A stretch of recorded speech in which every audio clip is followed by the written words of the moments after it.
Inspecteurs, responsables d'établissements, enseignants ou représentants des collectivités, tous ont retrouvé les bancs d'école pour partager leur expérience du numérique. Professeur d'éducation physique et sportive, Emmanuel s'est vite rendu compte du potentiel de ce nouvel outil, notamment pour la compréhension des contenus pédagogiques. Ça permet aux élèves de travailler de manière collaborative et efficace suite à une carte heuristique en fonction de capsules que je leur envoie. Les capsules, ce sont des documents que je leur envoie avant et donc ils peuvent prendre connaissance du cours avant de venir et donc de savoir ce qu'on va faire. Ils travaillent collaborativement ensuite à ce thème de séance, médiation avec l'enseignant et production qui peut prendre toute forme. Ça peut être des productions, juste un match et voir s'il y a amélioration de l'efficacité de ce qu'on a recherché.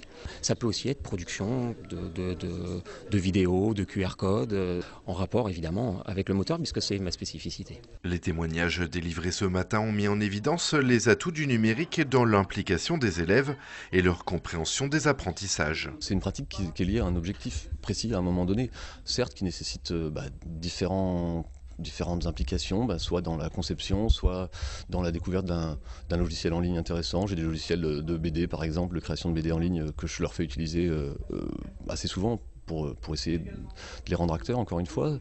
Il y a l'idée de se poser les bonnes questions pour arriver à comprendre, parce que c'est ce qui me gêne le plus dans mon travail, c'est des élèves qui n'éprouvent pas le besoin de comprendre. D'autres pistes de réflexion ont été évoquées au cours de cette concertation des professionnels de l'éducation.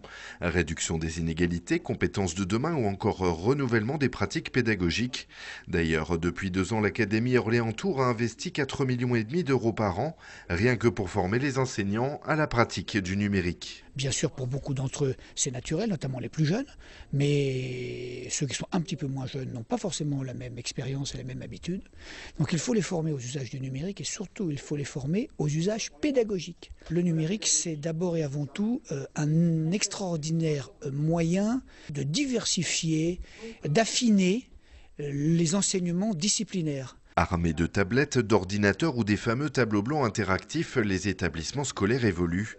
Parmi les principaux enjeux, la réappropriation des savoirs, quelles que soient les disciplines, de la maternelle au lycée, et faire des élèves des experts du numérique.